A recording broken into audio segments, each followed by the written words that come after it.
diliran. Dito ili tayo 99% nga mamati da nga adda ti Dios nga namarswa. Ngem kaduan uray kadagiti mangibagbaga nga Kristiyano amuda nga adda ti Dios ngem saan nga ti kayat ti Dios nga panagdayaw ti suruten da. Na kanya-kanya ti kayat nga aramiden nga ti panangipagaro ket awaten ti Dios. Iti dayta nga klase iti pamati wenno aramid anya ti maibaga ti sao ti Dios. In surat ni Apostol Pablo iti Roma chapter 1 verse 20 enggana iti verse 25. Basaan tayo. Manipod pay iti pinarswa ti Dios daytoy lubong ti agnanayon a panakabalin ken kina Dios na uray saan a makita mabigbig ken nalawag a makita babaen kadagiti gapuanan na. Isut gapuna Apolos nga awan ti mabalinda a pagpambar. Ammuda ti Dios ngem dida agdaya wenno agyaman ken kuana kas maiparbeng. Nagbalin kitdi nga ubaw ti panagpanpanunot da. Ket sipnget ti linaon dagiti isip da. Kun kunada ama masirib da ngem maagdamet. Saan da nga agdaydayaw iti Dios adi matay. Ngem agdaydayaw dagiti kadagiti ladawan ti tao amatay. Wenno tumatayab, wenno ayop, wenno agkarkarayam aparsua. Gapu iti kasta a kinamaagda, binaybayan ti Dios ida, nga agaramit kadagiti narugit at tarigagay ti puso da. Ket nakababain ti aramiden da iti maysa ken maysa.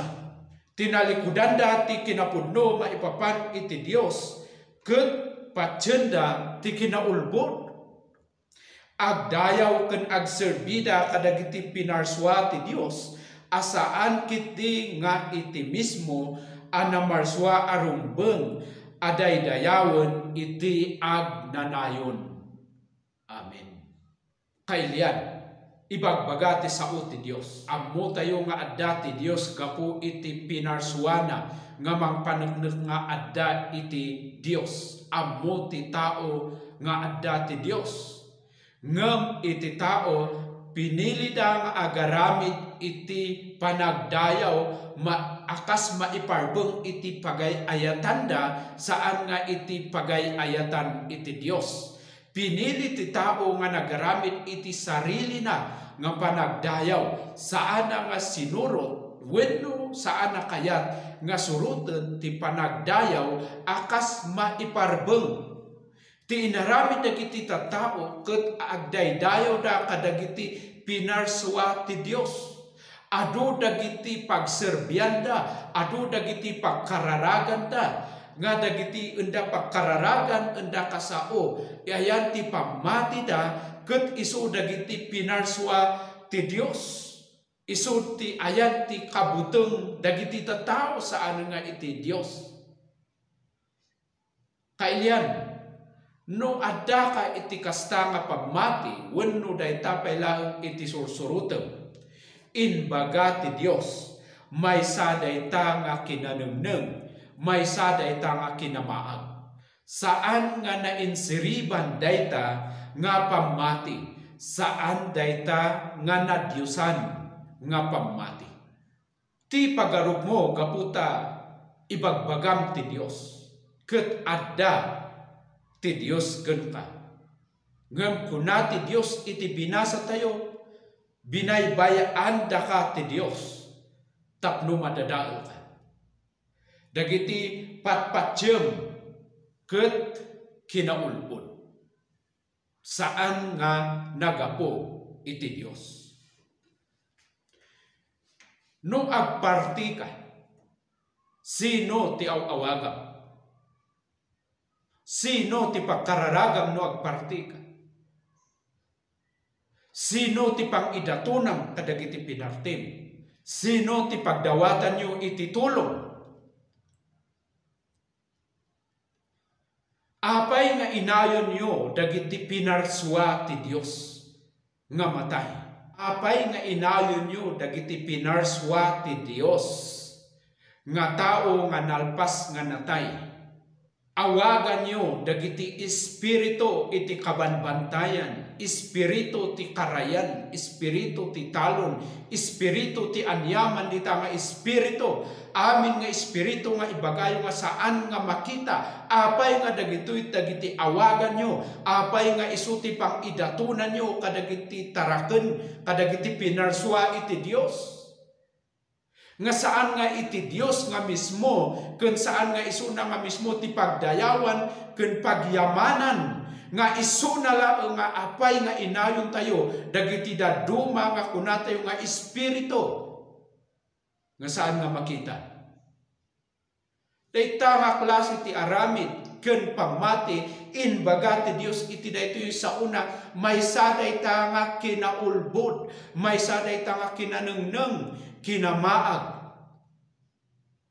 Saan nga kayat ti Dios dayta, kun dayta may sa nga panagtalikod iti Dios. May sa dayta nga panaglapsing iti bilin ti Dios nga itet na kadagiti tattao na.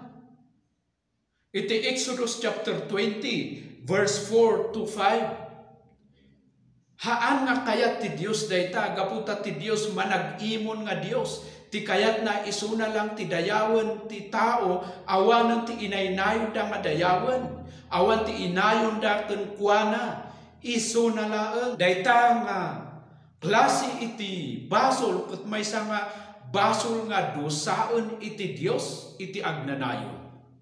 Basahan tayo ti insurat ni Juan, Apostol Juan, iti Revelation chapter 21 verse 8. Ngem nakabutbuteng to ti pagbanagan dagiti takrot, dagiti traidor, dagiti naderrep, dagiti mamapatay, dagiti manakikamalala, dagiti managan anito, dagiti agrukbab kadagiti didyosen, ken amin nga ulbod agyan danto iti danaw, ti gumilgil ayap nga apoy ken asupri nga isu ti maikadwa nga ipapatay. So nakabutbuteng iti panusa nga ipaay ti Dios kadagiti agar-aramid kadagitoy. No kasta dagiti pamatin pailaeng ken aramid mo, inbaga ti Biblia nga binaybayan da ka ti Dios. Dayta ti nakakaasi nga kasasaad mo, nga haan mo pay nga ammo. Saan mo nga ikalintegan gaputa o kumenda ka ti Dios, no kasta ti pamatin. Agbabawi ka, ket agsubli ka iti Dios. Pagtalikudam dayta nga kinaulbod nga pamati, nga saan nga nagapu iti Dios. Agsubli ka iti Dios, gaputa dakkel dayta nga basol ken kagura ti Dios, dusaen na dayta iti awan patenggana nga panusa. Dumawat ka iti pamakawan, ket agdayaw kalaeng kenkwana akas maiparbeng, umasideg ka ken Apo Isus ta isu ti dalan nga makaapan ka iti Ama, isu iti patjem nga pakapakawanan iti basol mo gapu tinaramida na iti cross of Calvario, isu ti dapat nga patjem nga pakaadam iti biag nga agnanayon.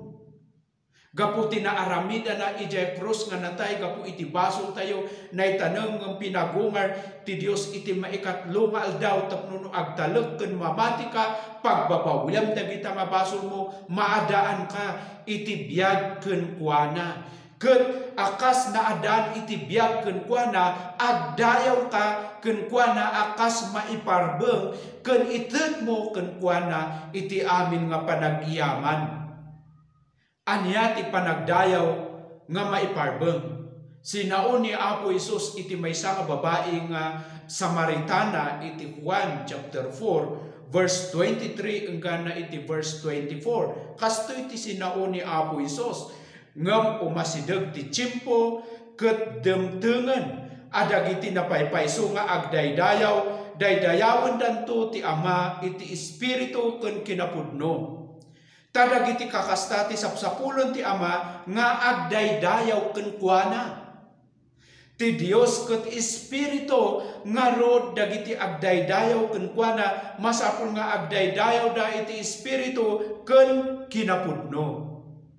Panagdaydayaw babon iti Espiritu Santo ken iti kinapudno maipapan ken Apo Hesus iti pamadayaw nga akseptaren ti Dios. In surat ni Apostol Pablo kadagiti Kristiyano ijay Roma, ket maysa ka nga Kristiyano daytoy ti panagdayaw nga akseptaren ken maiparbeng nga ipaay tayo. Kunana iti Roma chapter 12 verse 1, kakabsat ko dawatek nga rod kada kayo, agapo iti naindaklan nga asi ti Dios kada tayo, ipaayo kuma ti bagyo akas daton asibibiyag, nasantuan ken makaayo ken kuana, daytoy ti pudno a panagdaydayaw arumbeng nga ipaayo. Dayta iti isursuro ti Biblia nga kayat ti Dios nga ipaay tayo nga agdaydayaw ken kuana, ti mismo nga biag tayo ti ipaay tayo, babaen iti panagtungpal tayo iti sao ti Dios, babaen iti panagbiag tayo iti nadyosan. Dayta ti pudno nga panagdaydayaw nga ipaay tayo iti Dios, dayta ti akseptaren iti Dios ken pakaydayawan iti Dios. Dayta ti panagdayaw nga ipaay dagiti amin nga namati ken Kristo Hesus. No sika ibagam nga Kristiyano ka, dayta ti karit ti sao ti Apo kada tayo nga namati. Ipapaay mo ba ti mismo nga biag mo nga agserbi iti Dios? Isunalaeng ba ti pagdaydayawam wenno adda dagiti inaynayon mo iti panagdayaw mo? Tapno kunam nga nadyosan iti panagdayaw mo, ti kadi pagayatan ti Dios ti sursurotem iti panagdayaw mo, wenno ibasbasar mo ti panagdayaw mo iti insigon iti rignam ken iti panunot ken iti pagayatam. Saanen nga iti pagayatan iti Dios? Kailian awaten ti sao ti Dios, ta iso ti nainsiriban nga mangipaay kada tayo iti kinapudno ken mangidalan kada tayo iti amin nga pagayatan iti Dios. Saan nga iti magapu iti panunot tayo wenno iti ibaga iti tao, wenno dagita ayan mo nga sursuro iti surutem ken kitaem, daytoy sao ti Dios ta isu ti manglawag kada tayo. Kailian bigbigem ken awaten ti sao ti Dios, ket ipaay mo ti maiparbeng nga panagdayaw iti Dios.